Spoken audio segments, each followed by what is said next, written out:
நம்ம தேசத்தில் இப்போ நடந்து கொண்டிருக்கிற பிரச்சனை தெரியும்.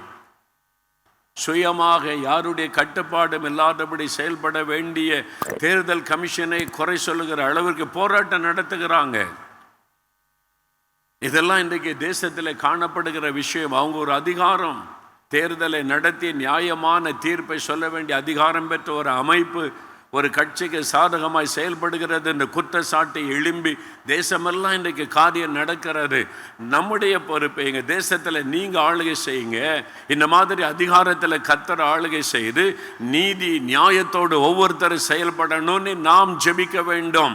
நம்ம ஜெபித்தால் தேவன் அதில் தலையிடுவார், தேவன் அதில் கிரியை செய்வார். நீதிமன்றத்துக்காக, நீதி அரசர்களுக்காக ஜெபிக்க வேண்டும். அவங்க நேர்மையான தீர்ப்பை வழங்க வேண்டும், தைரியமான தீர்ப்பை வழங்க வேண்டும். தேசத்தில் நீதி நியாயம் நிலைநாட்டப்பட வேண்டும். நாம் ஜெபிக்கும் பொழுது தேவன் அதில் கிரியை செய்வதை பார்க்க முடியும். நம்ம ஜெபிக்கணும். அதிகாரத்தில் இருக்கிறவங்களுக்காக ஜெபிக்க வேண்டும்.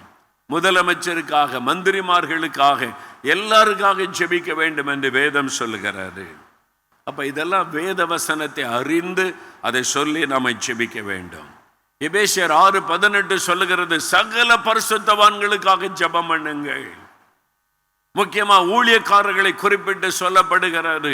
பாஸ்டர்மார்களுக்கு ஜெபிங்க, மிஷனரிகளுக்கு ஜெபம் பண்ணுங்க, சுவிசேஷகர்களுக்காக ஜெபம் பண்ணுங்க, தீர்க்கதரிசிகளுக்காக ஜெபம் பண்ணுங்கள், நல்ல போதகர்களுக்காக ஜெபம் பண்ணுங்கள்.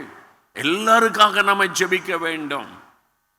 இதெல்லாம் வேதத்தில் கொடுக்கப்பட்டிருக்கிற வேத வசனங்கள். அந்த வார்த்தைக்கு நம்ம கீழ்ப்படியும் போது ஆண்டவர் நம்மை கொண்டு தேசத்தில் பெரிய காரியம் செய்ய முடியும்.